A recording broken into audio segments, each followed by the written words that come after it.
Hello guys, welcome to yet another vlog. നമ്മൾ വാങ്കോവറിലാണെന്ന് എല്ലാവർക്കും അറിയാം.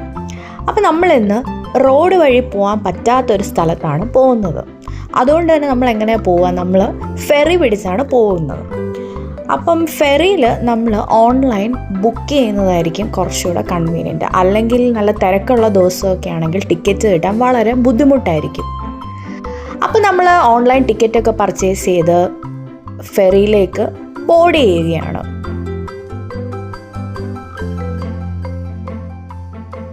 ഈ ഫെറിയിൽ ഏകദേശം ഒരു 312ഓളം കാർസ് അക്കോമഡേറ്റ് ചെയ്യാൻ പറ്റും. അപ്പം നമ്മൾ നമ്മുടെ വണ്ടി പാർക്ക് ചെയ്ത് അണ്ടർഗ്രൗണ്ടിൽ നിന്ന് അപ്പർ ഡെക്കിലേക്ക് പോവുകയാണ്. അപ്പം ബാക്കി കാഴ്ച നമുക്ക് തുടർന്നുള്ള വീഡിയോയിൽ കാണാം. അതിൻ്റെ മുമ്പ് സബ്സ്ക്രൈബ് ചെയ്യാത്തൊരു വേഗം പോയി സബ്സ്ക്രൈബ് ചെയ്തിട്ട് വന്നേ. Hello guys, welcome to yet another vlog. അപ്പം നമ്മൾ ഇന്ന് അടിപൊളി സ്ഥലത്തേക്ക് പോകാൻ പോവാണ്. നമ്മൾ വിക്ടോറിയ കാണാൻ പോവുകയാണ്. സോ ഇത് നമുക്ക് കാറിലല്ല, ഇത് വിക്ടോറിയ ഐലൻഡ് ആണ്. സോ നമ്മളാണെങ്കിൽ ഫെറി എടുത്താണ് പോകുന്നത്. നമ്മൾ DC ഫെറിയിൽ അപ്പോൾ ഐലൻഡിലേക്ക് പോയിക്കൊണ്ടിരിക്കുകയാണ്. അപ്പം നമുക്ക് ഇന്നത്തെ ഡേ എൻജോയ് ചെയ്യാം. Come on. Vancouver island British കൊളംബിയയുടെ തന്നെ പാർട്ടാണ്. And it is the largest island on the Pacific coast of North America. അതുകൊണ്ട് തന്നെ ഇവിടെ പോകാനുള്ള ഏക കണക്ടിവിറ്റി എന്ന് പറയുന്നത് ഫെറിയാണ്. അതുകൊണ്ട് തന്നെ നമുക്ക് പോകുന്ന വഴി ഇഷ്ടം പോലെ ഫെറീസും മാത്രമല്ല പ്രകൃതി ഭംഗിയും ആസ്വദിച്ച് കാണാൻ സാധിക്കും.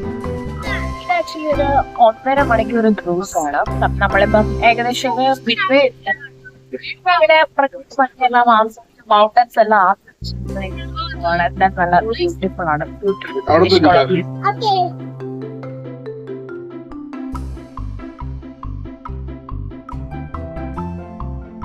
അപ്പോൾ നമ്മൾ കുറച്ച് നേരം പുറത്തെ കാഴ്ചകളൊക്കെ കണ്ടതിന് ശേഷം ഔട്ടർ ഡെക്കിൽ നിന്ന് നമ്മൾ അകത്തേക്ക് പോവുകയാണ്. അകത്തോട്ട് കയറിയപ്പോൾ കുറേ ഗിഫ്റ്റ്സ് ഷോപ്സും പിന്നെ കുറച്ച് റെസ്റ്റോറൻറ്റ്സും കണ്ടു. അപ്പോൾ ഒരു സാൻഡ്വിച്ച് കഴിച്ചിട്ട് വരാം ഗൈസ്. നമ്മൾ ഔട്ടർ ഡെക്കിൽ നിൽക്കുമ്പോൾ സമയം പോകുന്നതേ അറിയില്ല. ഞങ്ങളിങ്ങനെ ഭംഗിയൊക്കെ ആസ്വദിച്ച് നിന്നപ്പോഴാണ് പെട്ടെന്ന് ഒരു അനൗൺസ്മെൻറ്റ് വന്നു. അതായത് വാങ്കോവർ ഐലൻഡ് എത്താറായി എന്ന്. അപ്പം ഞങ്ങൾ താഴത്തെ ഡെക്കിൽ പോയി ഞങ്ങളുടെ കാറൊക്കെ എടുത്ത് അങ്ങനെ വാങ്കോവർ ഐലൻഡിലേക്ക് ഇറങ്ങി. ഞങ്ങൾ വാങ്കോവർ ഐലൻഡിൽ ഇറങ്ങി നേരെ എത്തിയിരിക്കുന്നത് വിക്ടോറിയയിലാണ്. വിക്ടോറിയ എന്ന് പറയുന്നത് ബ്രിട്ടീഷ് കൊളംബിയയുടെ ക്യാപിറ്റലാണ് and also one of the most beautiful സിറ്റിയാണ്.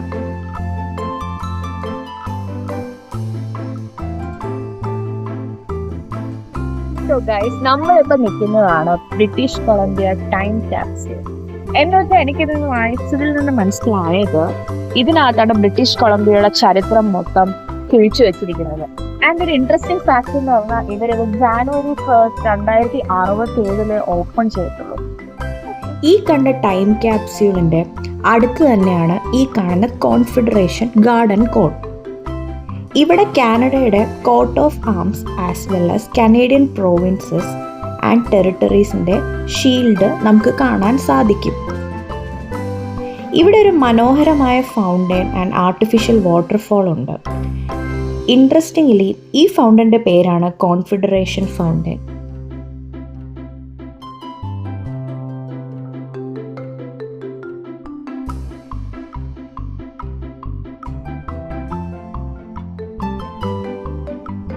നടന്ന റോഡ് ക്രോസ് ചെയ്ത് വരുമ്പോൾ കാണുന്ന ഈ മനോഹരമായ ബിൽഡിംഗാണ് ബ്രിട്ടീഷ് കൊളംബിയയുടെ ലെജിസ്ലേറ്റീവ് അസംബ്ലി. ഇവിടെ ഫ്രണ്ടിൽ നിങ്ങൾക്ക് കാണാം ഫുള്ളി നല്ല ഗാർഡനായി മെയിൻറ്റെയിൻ ചെയ്ത് വെച്ചിട്ടുണ്ട്. അതുകൊണ്ട് നമുക്കിവിടെ വന്ന് ഇരിക്കാനും ടൈം സ്പെൻഡ് ചെയ്യാനും സാധിക്കുന്നതാണ്. മാത്രമല്ല ഈ ലെജിസ്ലേറ്റീവ് അസംബ്ലിക്കകത്ത് നമുക്ക് ഫ്രീ ആയിട്ട് ടൂറ് നടത്താവുന്നതാണ്. അത് ടൈം ബേസ് സ്ലോട്ട്സ് ആണ് അവർ നമുക്ക് തരുന്നത്.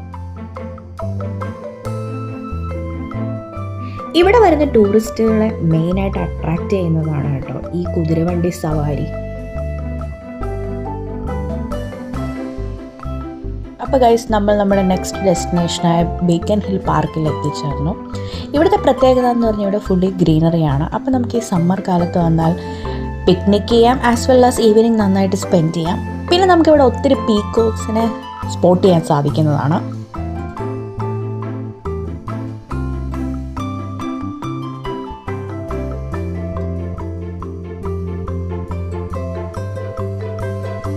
അങ്ങനെ നമുക്കിവിടെ ഒത്തിരി പീകോക്സിനെ കാണാൻ സാധിച്ചു. അങ്ങനെ നമ്മൾ കണ്ട് വന്നപ്പോഴാണ് നമ്മുടെ കണ്ണിലൊരു മനോഹരമായ കാഴ്ച കണ്ടത്.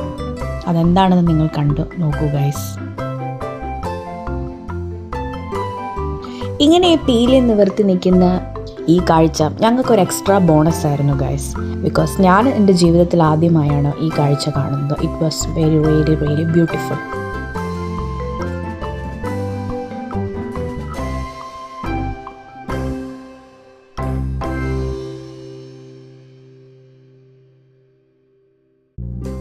ഈ കാണുന്നതാണ് ഗൈസ് ക്രൈസ്റ്റ് ചർച്ച് കത്തീഡ്രൽ. ഇത് 1929 ഇതിൻ്റെ കൺസ്ട്രക്ഷൻ കംപ്ലീറ്റ് ആയതാണെങ്കിലും ഇതിന് 150 ഇയേഴ്സ് ഓഫ് ലെഗസി ഉണ്ട് ഗൈസ്. പിന്നെ ഇതിൻ്റെ സ്റ്റൈലിനെ പറ്റി പറയുകയാണെങ്കിൽ ഇതൊരു ഗോത്തിക് സ്റ്റൈലിലാണ് കൺസ്ട്രക്റ്റ് ചെയ്തേക്കുന്നത്.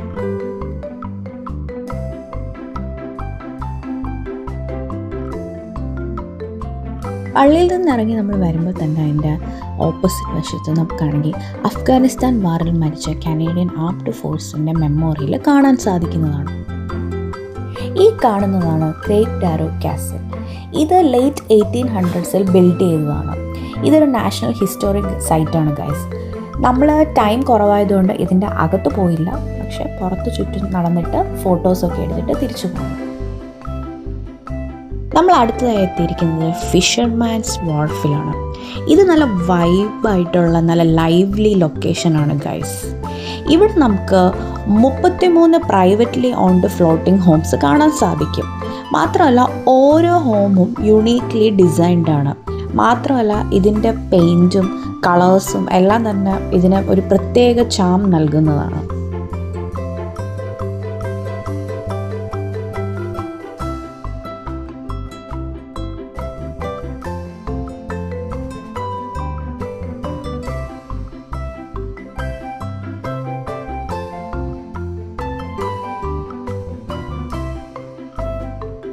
ഈ കാണുന്ന പോയിന്റിൻ്റെ അപ്പുറത്തേക്കുള്ള വെള്ളം നമ്മൾ ജോഗ്രഫിയിൽ പഠിച്ച പസഫിക്കിൻ്റെ ഭാഗമാണ് ഗൈസ്.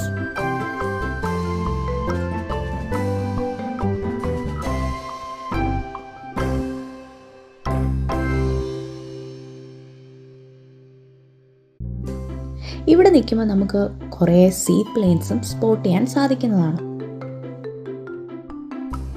സോ നമ്മൾ ഫുൾ ഡേ വിക്ടോറിയ എക്സ്പ്ലോർ ചെയ്തിട്ട് വന്നതുപോലെ തിരിച്ച് ഫെറി കയറി പോകാൻ വേണ്ടി ബോർഡ് ചെയ്യാൻ പോവുകയാണ്.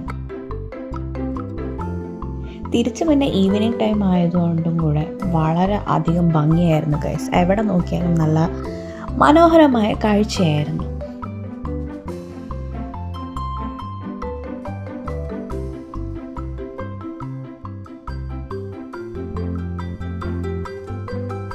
കാനഡ പസഫിക് ജ്വലായ വിക്ടോറിയ കണ്ട് നമ്മളങ്ങനെ തിരിച്ചു പോവുകയാണ് ഗൈസ്.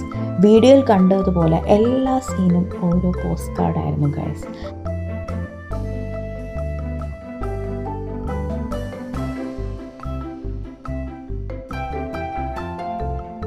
ഹാർട്ട് ഫുൾ ഓഫ് മെമ്മറീസുമായി നമ്മൾ ഇന്നത്തെ വ്ളോഗ് തൽക്കാലം അവസാനിപ്പിക്കുകയാണ്. അപ്പോൾ ബൈ. ആൻഡ് ഓൾസോ എല്ലാവരും ആചാരം മറക്കണ്ട. വീഡിയോയ്ക്ക് ലൈക്ക്, ഷെയർ ആൻഡ് സബ്സ്ക്രൈബ്.